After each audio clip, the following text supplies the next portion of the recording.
Bismillahirrahmanirrahim. Alhamdulillahirabbil alamin wa bihi nasta'in ala umurid dunya waddin. Wassalatu wassalam ala asyrafil anbiya wal mursalin sayyidina Muhammadin wa ala alihi wa sahbihi ajma'in.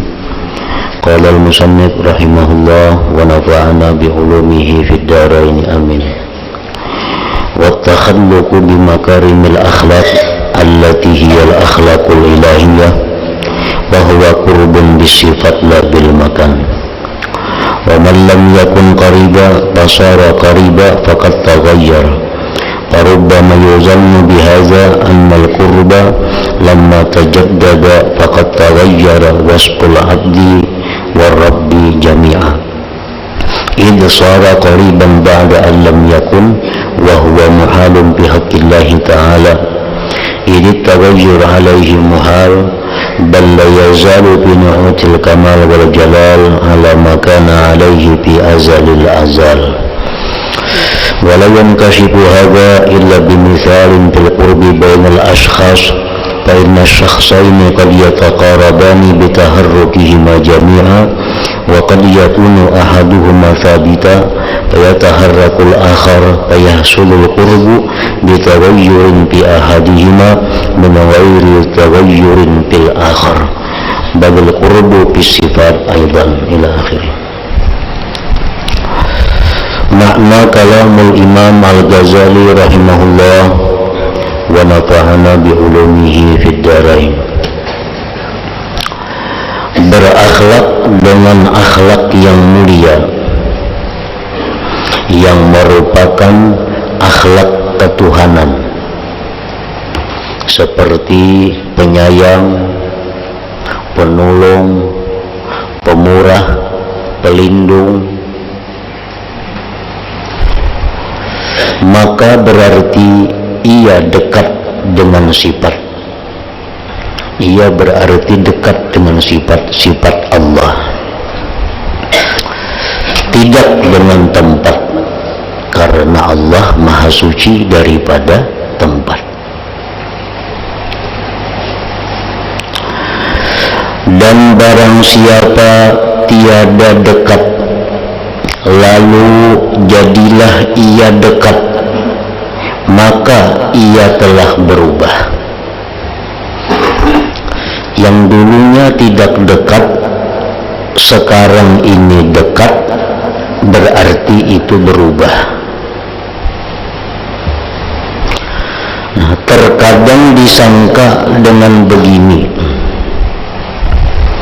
yaitu manakala pendekatan telah dicapai, maka berubahlah sifat hamba dan Tuhan semuanya. Karena ia menjadi dekat sesudah tidak dekat, maka yang demikian itu mustahil terhadap Allah Ta'ala. Orang yang dulunya jauh dari Allah, karena dikatakan jauh dari Allah, sifat-sifat orang itu sangat bertentangan dengan sifat-sifat Allah. Allah pemurah, dia kikir. Allah penyayang, dia tidak penyayang. Allah pemaaf, dia tidak pemaaf. Nah, berarti ini jauh dari Allah. Nah, orang yang jauh dari Allah itu, setelah dia berusaha memperbaiki dirinya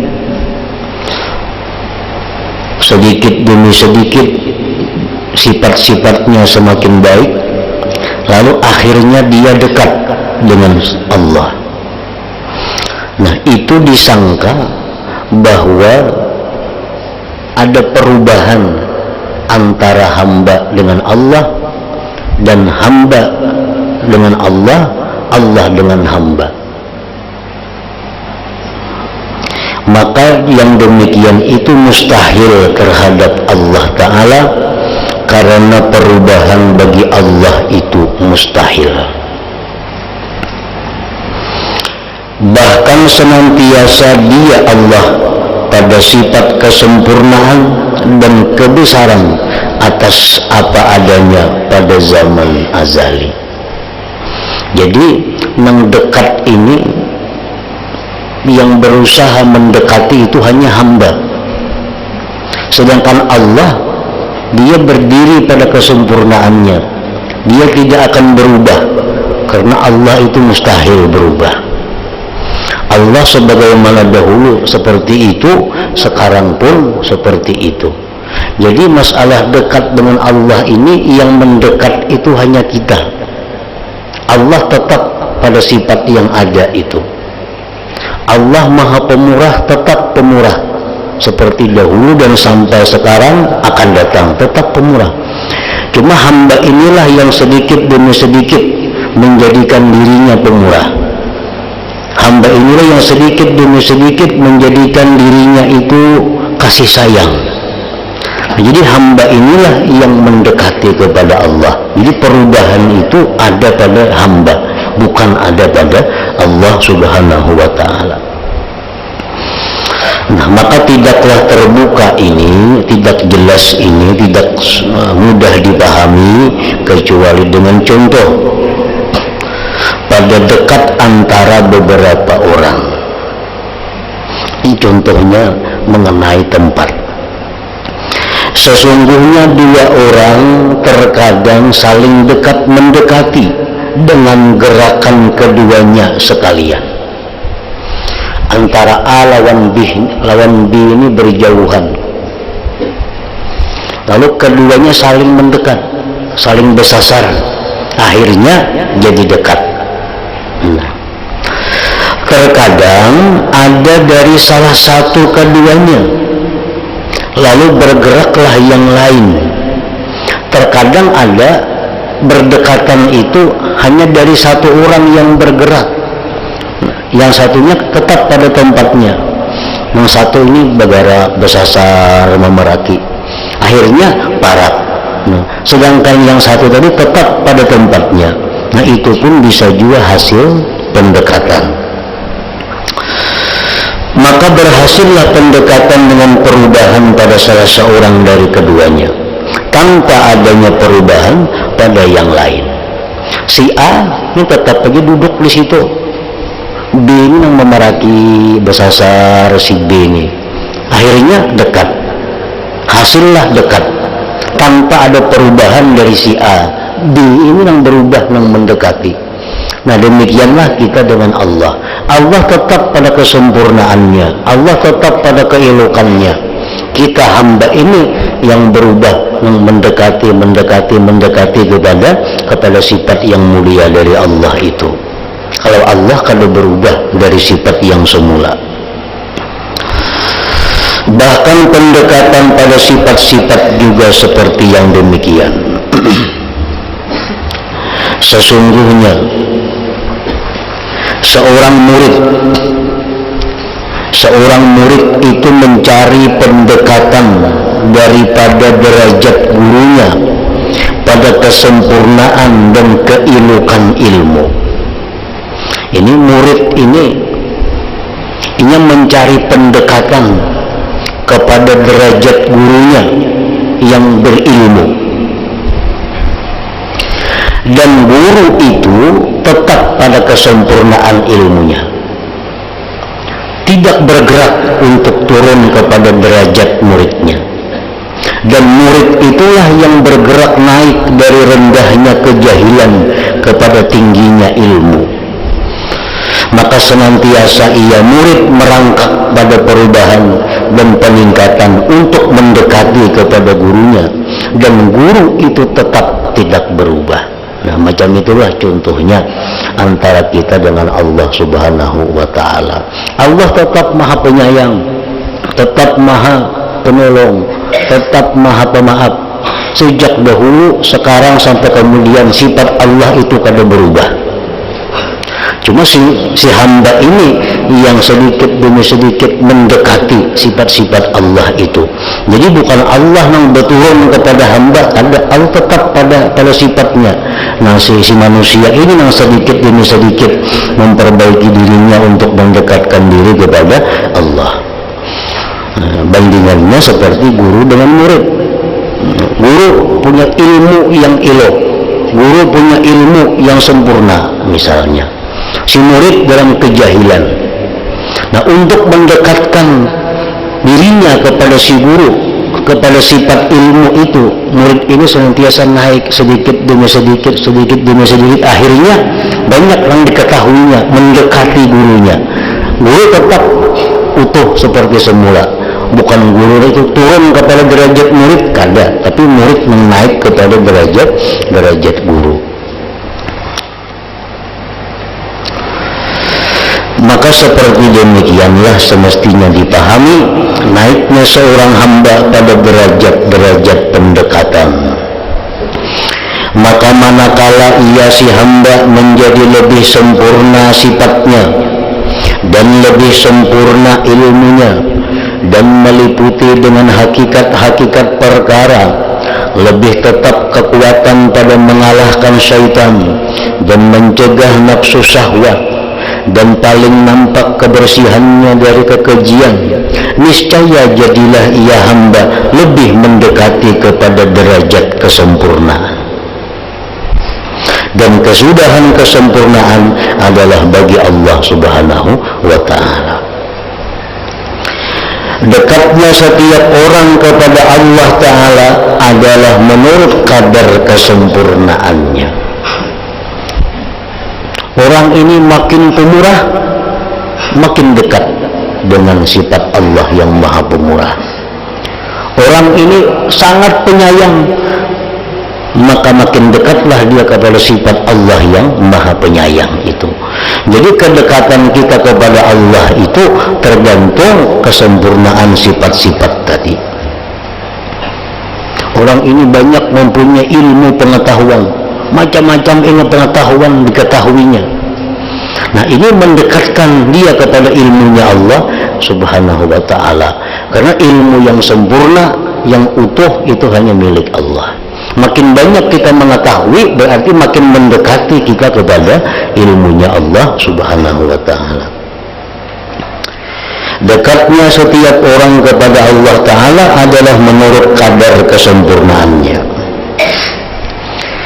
Tetapi terkadang murid itu mampu dekat dengan guru, dan terkadang mampu si murid itu menyamainya guru, dan terkadang murid itu bisa sampai melampaui guru.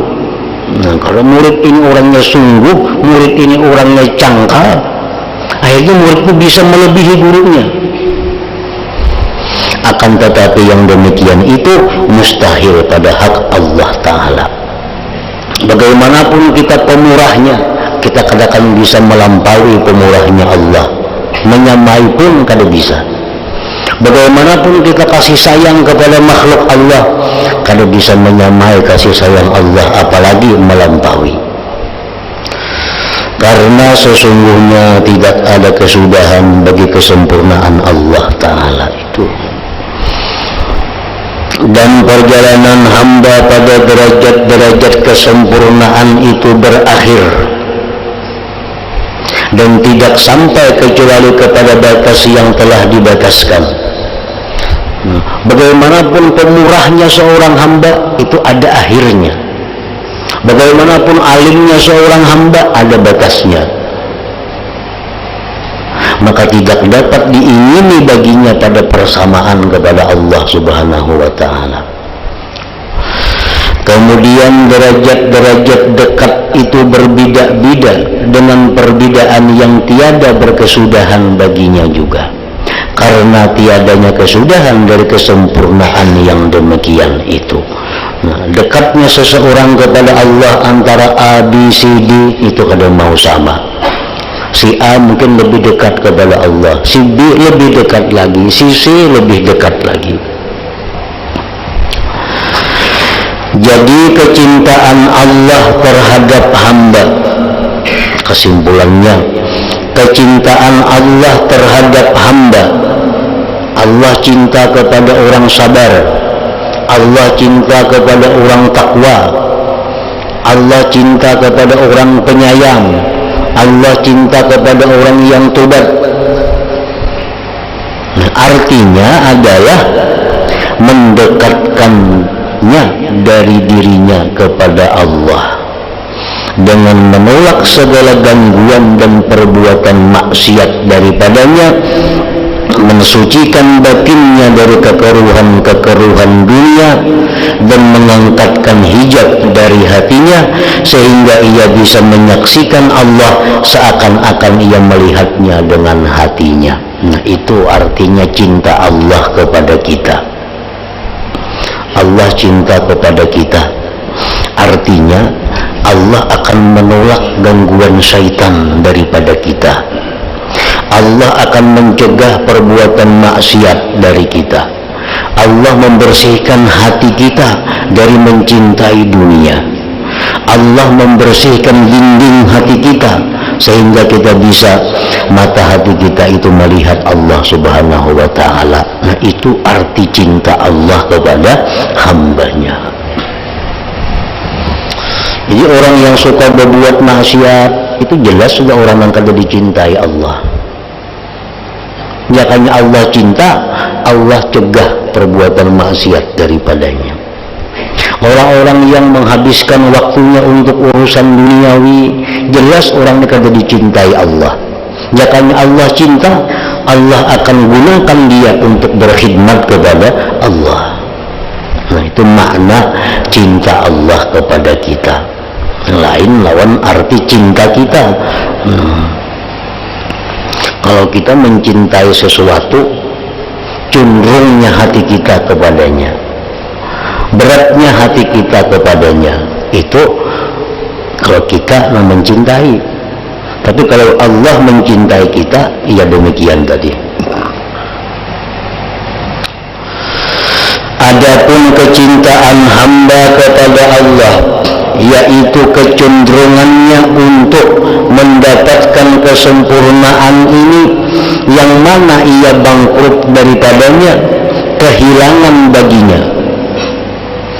Nah, hamba yang cinta Allah itu artinya adalah hamba yang berusaha menyempurnakan dirinya, mendapatkan sesuatu yang tidak ada pada dirinya dari sifat-sifat mulia.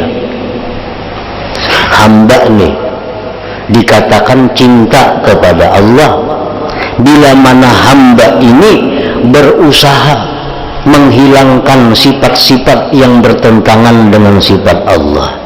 Nah, itu dikatakan hamba ini cinta kepada Allah.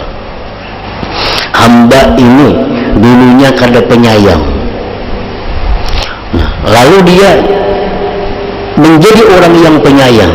Nah, itulah arti cinta hamba kepada Allah. Hamba ini dulunya kikir, dia rubah dirinya sehingga menjadi pemurah, berarti dia mencintai Allah. Dan apabila ia mendapatkan sesuatu daripadanya, niscaya ia merasa lezat dengannya.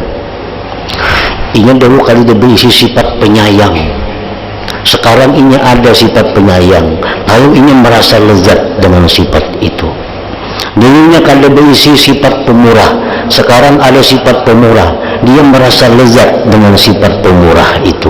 Karena penyayang pemurah itu adalah sesuatu yang sempurna, sesuatu yang disukai. Rindu dan cinta dengan pengertian ini adalah mustahil bagi Allah. Namun Allah kada macam itu mencintai hamba. Nah, jadi hamba cinta kepada Allah lain dengan Allah cinta kepada hamba. Kalimatnya aja sama pada mahabbah, kalimatnya aja sama pada cinta, tapi pengertiannya berbeda antara cinta hamba kepada Allah dan cinta Allah kepada hambanya. Maka jikalau kamu mengatakan kecintaan Allah kepada hamba itu perkara yang tidak jelas, maka dengan apa hamba itu bisa mengetahui bahwa ia kekasih Allah? Apabila kita kawat tahu bahwa kita ini disayangi Allah, karena cinta Allah kepada kita itu samar, kada terang. Nah, untuk mengetahui Allah tuh sayang kalau yang aku ini kada kah, kayak apa tandanya?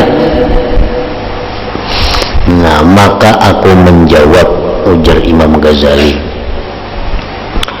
ditunjukkan dalil atas yang demikian itu dengan tanda-tandanya, banyak tandanya.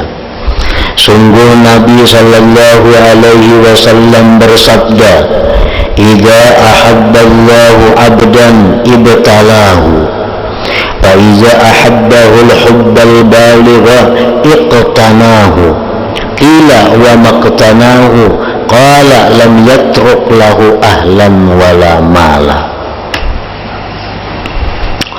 Artinya, apabila Allah mencintai seorang hamba, apabila Allah mencintai seorang hamba, niscaya Allah mengujinya. Allah itu menguji untuk orang itu, bukan untuk Allah. Karena uji itu untuk mengetahui hasil, sedangkan Allah maha tahu. Allah tahu sebelum, sedang, dan sesudah. Allah ada perlu menguji, Tuhan sudah tahu. Cuma pengujian ini gunanya untuk yang diuji. Kita nih hendak tahu, kan kita nih kada tahu nih disayangi Allah atau kada, diuji oleh Tuhan. Lalu kita tahu, oh aku berarti disayangi Tuhan, oh aku berarti kada. Jadi ujian itu untuk hamba. Allah itu kada mau menguji karena sudah tahu. Yang diuji ini hamba, dan hasilnya pun supaya hamba ini tahu dirinya. Apabila Allah mencintai seorang hamba, niscaya Allah mengujinya.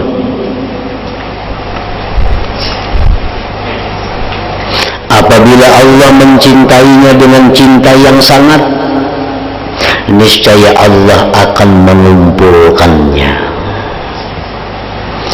Ditanya Nabi, apakah maksud Allah mengumpulkannya?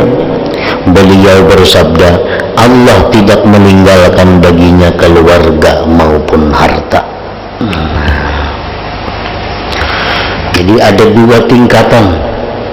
Pertama, hamba ini diuji oleh Allah. Apabila hamba ini bisa lulus, maka hamba ini berarti dicintai oleh Allah. Nah, apabila Allah hendak menambah lagi kecintaannya kepada hamba ini, Allah uji ulang ujian yang kedua. Apa yang kedua itu? Tidak Allah tinggalkan baginya keluarga dan tidak pula hartanya. Jadi keluarganya kadada lagi, hartanya kadada lagi. Pengertian kadada itu ada dua makna. Satu, pengertian kadada keluarga itu keluarganya matian habis. Makna yang kedua, keluarganya ada tapi kada menghiraukan kepadanya. Dulu nang memarina bagus, sekarang kada hir-hiran lagi. Dulu dan sanak nang baik, sekarang dan sanak membikut. Nah, dulu nang ini anak-anakan nang seorang baik memuliakan, sekarang menghinakan. Nah, itu supaya apa? Supaya si hamba ini jangan bercabang lagi hatinya, fokus hanya kepada Allah Subhanahu wa ta'ala. Nah, itu kalau sudah Allah mencintai, akan cinta yang bersangatan kepada hambanya. Maka tanda kecintaan Allah kepada hamba ialah diliarkan hati hamba itu kepada orang lain dan didindingkan olehnya antaranya dan orang lain. Ini tandanya juga. Ini kata ketujuh kepada orang-orang yang membuat dia lalai kepada Allah. Nah, ini tanda orang cinta kepada Allah. Tanda orang ini dicintai Allah. Ini kata ketujuh lagi, apapun bentuknya, kata ketujuh yang membuat inya itu lupa kepada Allah. Nah, bila hati kita demikian, berarti Allah itu cinta kepada kita. Bila kita demikian, tandanya Allah cinta kepada kita. Bila kita masih menyukai hal-hal yang membuat kita lalai kepada Allah, kita mencintai hal apalagi yang maksiat, apalagi yang haram, apalagi yang makruh umpamanya. Ini kada makruh, kada haram, kada, tapi ini membuat inya lupa kepada Allah. Nah, bila inya mencintai itu, berarti Allah belum cinta kepadanya. Allah belum cinta kepadanya. Orang yang dicintai Allah itu hatinya adalah selalu ingin kepada Allah. Nah, seseorang bertanya kepada Nabi Isa alaihissalam, mengapa engkau tidak membeli keledai untuk kamu kendarai? Kan Nabi Isa ini orangnya berjalan aja. Lalu jar kawan-kawan sahabat sini, kenapa pian jangan mukarapang bagal keledai? Nabi Isa menjawab, aku lebih mulia di sisi Allah Ta'ala daripada disibukkan diriku untuk mengurusi keledai dan lupa mengingatnya.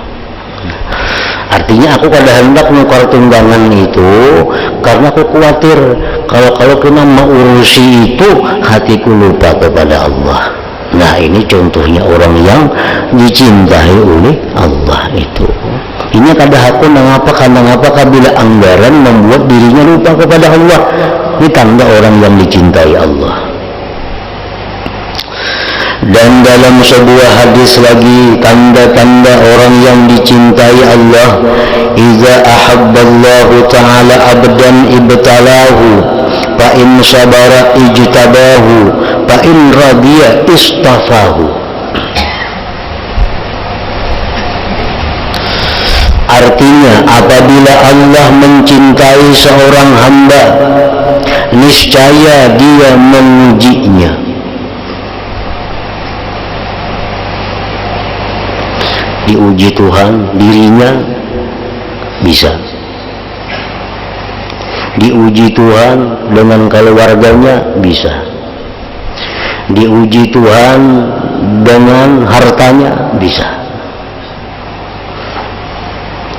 Apabila Allah mencintai seorang hamba, niscaya dia mengujinya.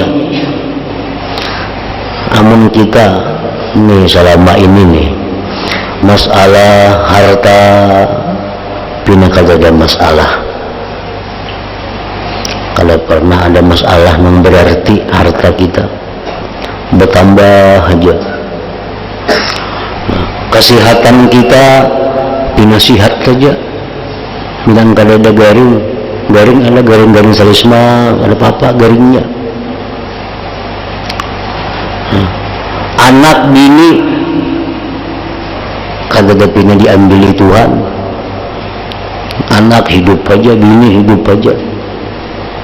Nah, itu alamat bahwa kita ini diuji aja kada, apalagi dicintai Allah. Diuji aja kada, apalagi dicintai Allah. Artinya jauh benar lawan dicintainya, dipanggilnya aja kada. Awak pina kada sakit-sakitan, harta pina bertambah aja, anak kadang matinya, bini kadang matinya. Ini alamat orang ini dipanggil Tuhan aja kada, apalagi dicintainya. Apalagi dicintainya. Nah, Tuhan itu bila hendak mencintai seseorang, dicoba Tuhan dulu. Nah, dicoba, kita digaringakan beri Tuhan penyakit, diberi Tuhan musibah harta, diberi Tuhan musibah keluarga. Nah, itu kita masuk, artinya masuk, tinggal lurus kadanya aja lagi, ada juga masuknya. Makanya Imam Ghazali mengatakan, orang yang diberi Tuhan musibah itu, begitu dia dapat musibah, dia sudah dapat pahala.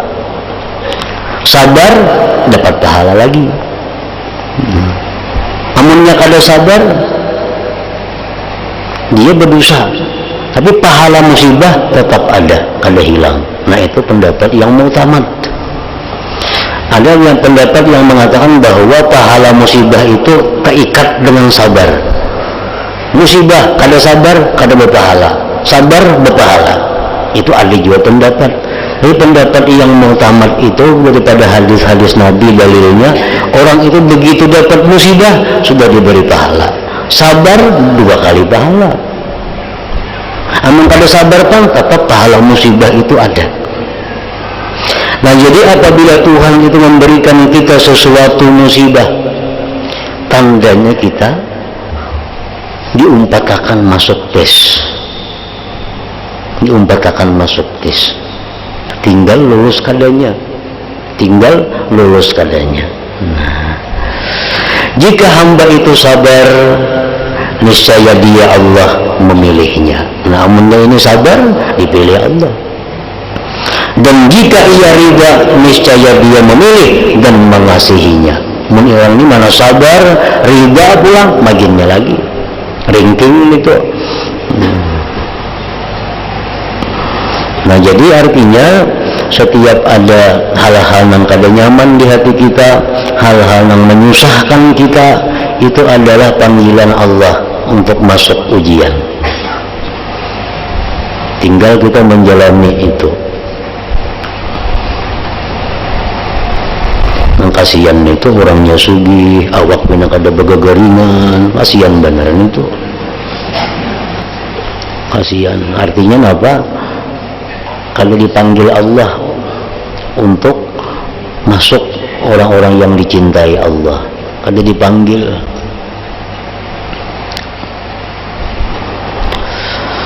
Sebagian ulama berkata, apabila saya melihat kamu mencintai Allah dan saya melihat kamu mendapat cobaan dari Allah, maka ketahuilah bahwa Allah berkehendak untuk memilihmu. Bila kita ini diberi Allah cobaan, berarti Allah hendak memilih kita, hendak memilih kita.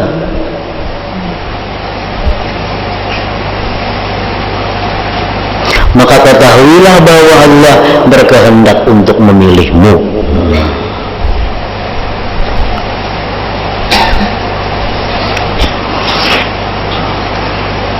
Maka musibah itu kadang kalau diulah-ulah, kalau musibah diulah-ulah, kadang kalau diulah-ulah. Kalau misalnya hendak harta supaya hilang, hendak duit di pelatar, bisa kada hilang malam duit itu. Muntah ada hendak memilih.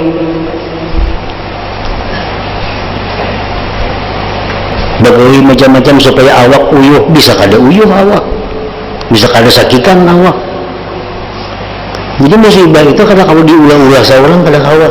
Nah, musibah itu memang dari Allah untuk memilih hambanya, untuk memilih hambanya.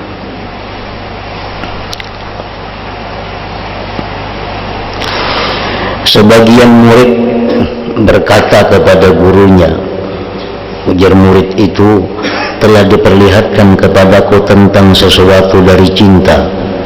Guru itu menjawab, wahai anakku, adakah dia Allah mengujimu dengan yang dicintai selain dia?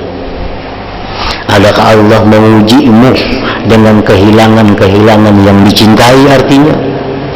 Lalu kamu mengutamakan dia Allah dari yang lainnya itu. Artinya, kalau itu melihat bahwa engkau itu dicintai Allah, adakah engkau diuji Allah dengan yang kamu cintai? Dan adakah kamu sabar menghadapi itu? Murid itu menjawab, tidak guru, tidak. Guru itu berkata lagi, maka janganlah kamu mengharap pada cinta itu, karena sesungguhnya dia, Allah, tidak memberikan kecintaan kepada seorang hamba sebelum dia Allah mengujinya.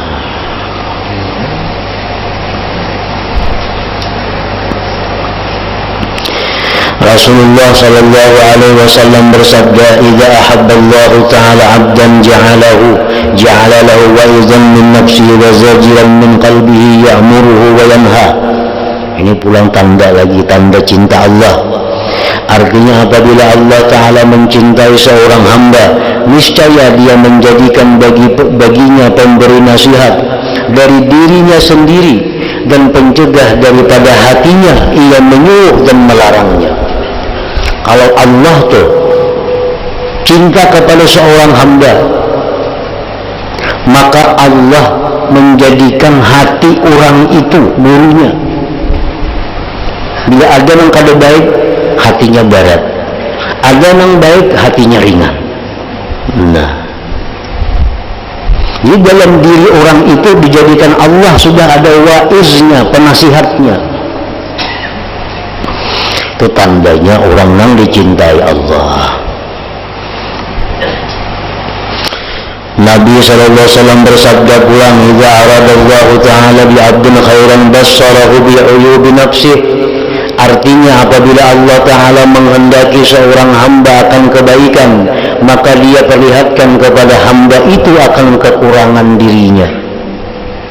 Ini tanda orang yang dicintai Allah juga. Ini yang kelihatannya itu, yang kalian itu kesalahan dirinya. Oh, hari ini tadi aku berbuat dosa ini. Oh, hari ini tadi aku melanggar ini. Oh, hari ini tadi aku banyak lupanya kepada Allah. Oh, hari ini aku ada dengki kepada orang. Hari ini aku ada syirik kepada orang. Diperlihatkan Allah keburukan-keburukan dirinya. Nah, ini orang alamat dicintai Allah juga, tanda dicintai Allah.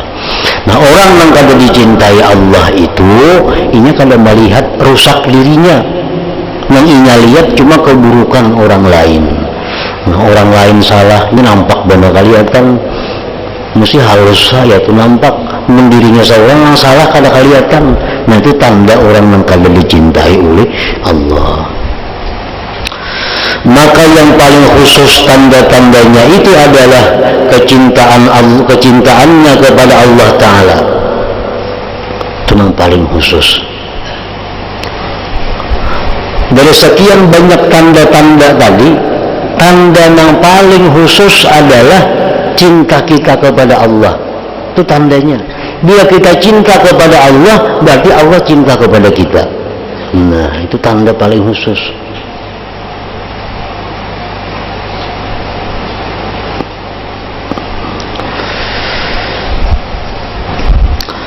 Adapun perbuatan yang menunjukkan atas keadaannya itu dicintai, tingkah laku yang menunjukkan bahwa itu orang dicintai Allah, maka yaitu mengurusinya Allah Ta'ala akan urusannya,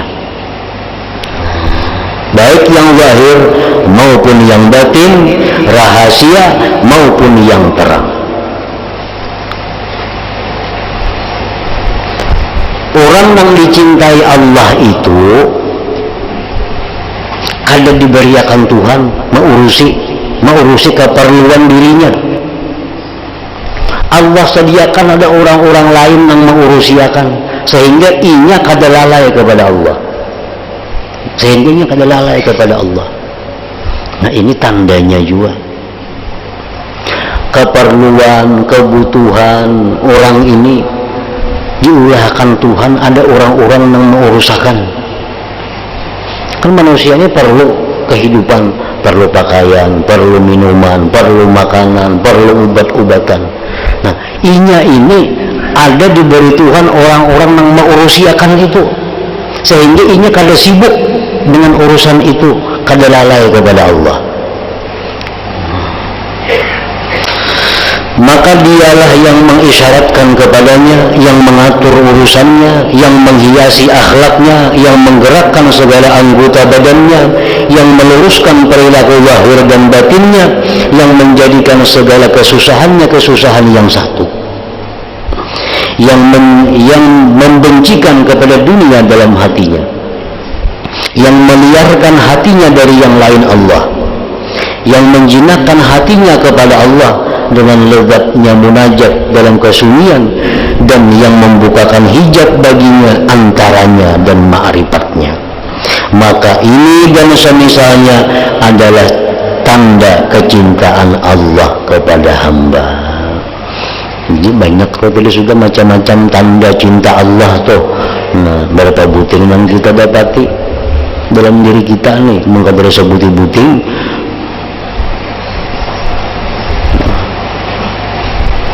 ada tanda dicintakan Allah, tanda cinta Allah. Orang ini kada berhenti dapat musibah, baik musibah penyakit, baik musibah harta, baik musibah keluarga. Itu tanda. Ada juga tanda yang lain lagi, orang ini bila hendak berbuat dosa ada halangan, bila hendak berbuat baik lancar. Itu tanda juga dicintai Allah. Atau orang ini diperlihatkan Tuhan kesalahan-kesalahan dirinya, itu tanda dicintai Allah. Jadi banyak tanda-tanda yang Allah cinta kepada kita. Maka marilah sekarang kami terangkan tanda kecintaan hamba kepada Allah Ta'ala. Tadi sudah jelas bahwa kalau Allah cinta, tanda-tandanya itu. Kalau hamba pun cinta kepada Allah, apa tanda-tandanya? Akan kami jelaskan. Karena sesungguhnya ini juga termasuk daripada tanda-tanda kecintaan Allah Ta'ala kepada hamba. Pembicaraan tentang tanda-tanda kecintaan hamba kepada Allah Ta'ala.